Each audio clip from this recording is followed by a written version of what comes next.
the time of the year has come that you all look forward to and I dread, where I go over the worst country music of 2022. I know this is the year that Jamie Johnson went on his big rant about how terrible the industry was, but I'm kind of more on Luke Combs' side when he was reflecting at the end of the CMAs that this was like the countryest year that country's had in a while. I agree. I think the Overton window of country has definitely moved more in the direction of quality country music over the past year, as it's been doing for the better part of a decade now. But there's always gonna be some janky, trashy, terrible country, and we gotta go over it. It's simply what we must do. I would say the overall MVP for single worst country music moment of the year has to be Brantley Gilbert and Jason Aldean's Rolex on a Redneck. It can put a Rolex on a redneck. If you thought bro country had died, well, I regret to inform you that Rolex on a Redneck was the zombified carcass re-resurrecting for one final dying, gasping moment of bro country relevance. This song is like a consumerist, materialist anthem showcasing all of the goods that a redneck might buy if he had some more money. We got F-150s, we got Yeti coolers, we got Benellis, and obviously we got a Rolex trademark symbol in the title, on a redneck. Those are the things that, you know, a redneck might want. The weirdest money moment in this song is probably the kind of prosperity gospel vibes where they say you should drop 10% in the offering plate, and the beautiful lyric, when you do, it'll do what it does. And they say it'll buy a new church plus a Rolex on a redneck. So I'm glad we're skimming some from the offering plate to buy a fancy watch. I would also say that the dubious distinction of worst Photoshop of the year has got to go to this promo picture of Jason Aldean and Brantley Gilbert, where they appear to have been photographed in different continents and then just smushed together for this photograph. It does have some competition from this photo of Priscilla Block and Justin Moore, where again, she's lit from above, he is lit from below. This does not make sense in a photo. And then this true Photoshop monstrosity of Jimmie Allen and Jennifer Lopez. And speaking of Jimmie Allen, I feel like another obvious inclusion on this list for me is his collaboration with CeeLo Green and T-Pain called Pesos. Not since Jake Owen's Lele Pons collaboration, Senorita, have we had such a wonderfully unnecessary Latin tribute on a country album. Much like Rolex on a Redneck, this one is all about how much money you're gonna spend, or should I say, dinero, since we are all in Spanish on this song, and what you're gonna do with all your pesos. In this case, they're gonna get like a bunch of strippers, and there's 20 twins at one point in one of the rap verses, and it kind of exists in glaring opposition to tracks like When I Say Amen or Down Home, where you're getting heavenly references on this album and even a sweet feature by his son. You know, this is a much more debauched moment in the middle of this record. Anyway, how are we gonna have a Latin fusion quote-unquote country song without including Pitbull, the man that has wanted a country hit more than any other artist for like years now? This year, Pitbull didn't give us anything quite as iconic as Where the Country Girls At. Where the country girls at? Where they gonna be? The ones that like to... Although he did have a couple forays into the country world. He had a collaboration with Zac Brown called Can't Stop Us Now, which I think is kind of low-key a bop. And then he also made this sort of strange patriotic anthem with Fillmore called USA. Here's a little story that I got to tell about the USA that you know so well from the... This is a really serious song about our founding and the Revolutionary War. Just kidding. This is a song about having 1776 reasons to party, and it features just a classic, beautiful Pitbull verse. Listen to this lyricism. From the east to the west, from the north to the south, everybody put your flags out, put them up. From the red to the white, from the white to the blue, we fight for freedom, but that you knew. Honestly, I low-key am kind of starting to respect Pitbull in his never-ending quest for a country hit. We gotta just give him one. I feel like he has definitely earned it at this point. And honestly, I think that collab works better than a lot of them. I think it works way better than Walker Hayes and Flo Rida with their song High Heels. This song is odd. Now, if you're someone that likes country or country music, Walker Hayes gives you no small number of reasons to be offended. But I would say of all of the strange tracks he has released this year, whether we're talking about This Dog Will Hunt, or Y'all Life, or a lot of his album country stuff, High Heels is definitely the worst. With an annoying whistle track and an even more annoying lyric where he talks about whistle while you twerk. And a really tonally confusing song. It's kind of about how things aren't always what they appear. Like high heels on the beach. It might look beautiful on the surface, but like you're sinking down underneath. I don't know, that's an awkward lyric, and it's certainly too awkward of a lyric to build an entire song and song title around. And I feel like the celebratory vibe of the song does not go with these kind of conflicted emotions in the lyrics. And just some of it sounds so damn ugly. The processing on when they do that extended note on blessed, and it's like, blessed, like, no. God, I'm blessed.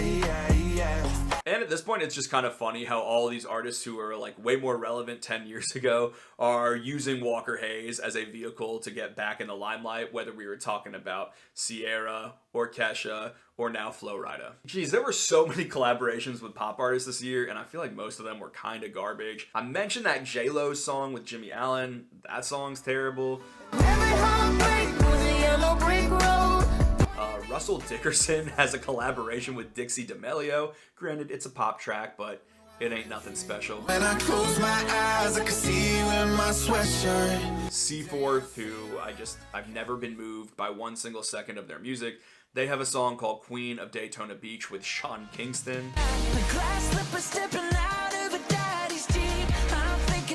And to me, it feels as cheap as Daytona Beach and as washed up as Sean Kingston. But I would say the most disappointing collaboration of the year has got to be Thomas Rhett and Katy Perry's collab, Where We Started. This song is just so nothing. It's kind of an ugly beat and an ugly melody, and I imagine Katy is such a big star, or at least was such a big star, that maybe they're contractually obligated to put this out as a single now, but I don't get how this ends up a single from this record. And also, are we ever going to get Country Again Side B? I actually liked that phase of Thomas Rhett's career way more than this one. But like, yay for Katy, she got to wear a denim dress and get a photo op at the CMA Awards. It's like a pop star's favorite thing to do. And it's songs that are just kind of so generic and they're mid-tempo, they have too much production, and they're so kind of boring, I don't even think to remember them when I'm making a video like this. I feel like a good example that comes to mind is something like Parmalee's Girl in Mine.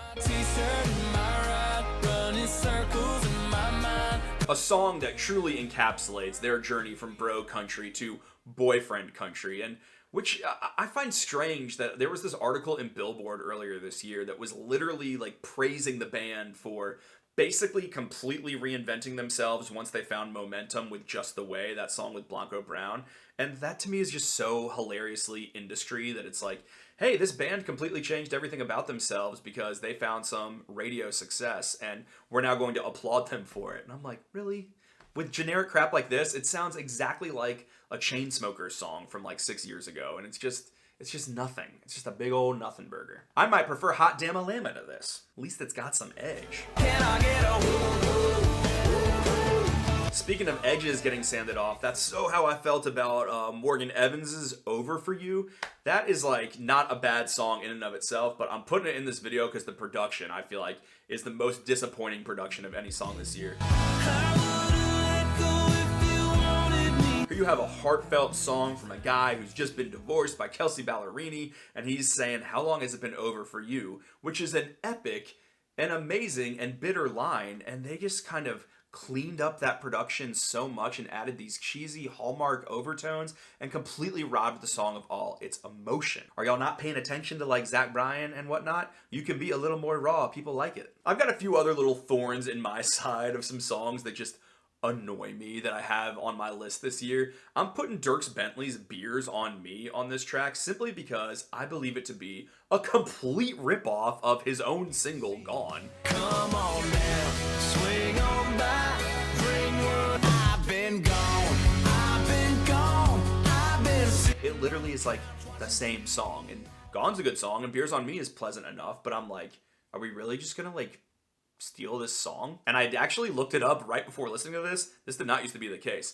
The writers of Gone are now credited on Beers on Me. There's a bunch of writers if you look at it on Spotify, so I think maybe it literally was stolen. or something, or at least heavily inspired. Allegedly, don't sue me. Another song that's good, but I'm pissed at, so I'm putting it in this video, is Joy of My Life by Chris Stapleton, because why is this your single? Why? You have Maggie's song, you have Cold, you have so many options on Starting Over, and we're going with Joy of My Life. We're going with this little simple cover, which, like, again, it sounds nice, but Maggie's song should be a classic. Everyone jokes about how, like, oh, country songs are just about, like, your dog that died. Actually, they're not. There's not many songs about that, and this is a unique and amazing one, and it should be a single. I don't care if you don't want to sing it for forever, Chris. Let it have its moment. Not Joy of My Life. Other ones that came to mind that I feel annoyed by, but I don't really feel like thinking that deeply about, that terrible Breland truck commercial that they've been pushing since the CMAs. That's terrible. That's my kind of truck, and I'm all in love. Other ones that came to mind that just feel stupid and I'm annoyed by, but don't really feel like getting into that much. That song, This Miller Lite of Mine, I mean, this Miller Lite of Mine.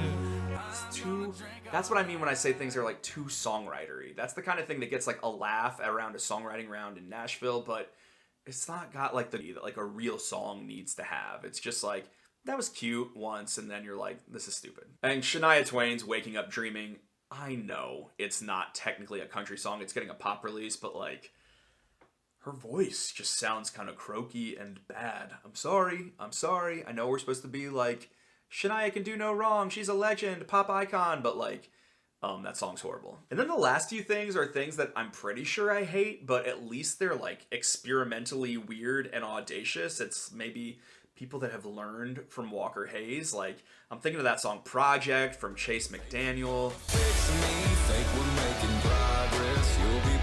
I'm thinking of Cooper Allen and his song like The Fridge. Started cleaning out the fridge, came across and My First Rodeo. Even maybe like a little bit David Morris, although I'm kind of like not that offended by him. I don't know. At least it has a perspective. At least it's not boring. That's definitely how I am evolving as a country listener. I think I used to be very offended by poppy production, and now I'm like, well, I would rather you take a swing and really miss than just play it way too safe and be bad at the same time. At least I think that's how I think, you know? If I contradict myself, so be it.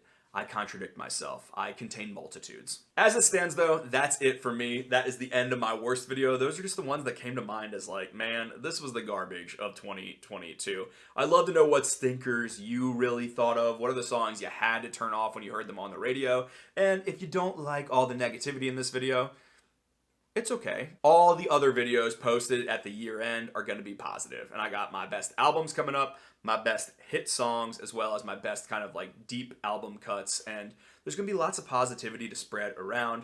The channel is actually really a celebration of country music. So I always feel obligated to say that because I don't like being mean and I overthink it. But, you know, here we are. Thanks, guys, for following along this year and look forward to way more year-end stuff coming up. Bye.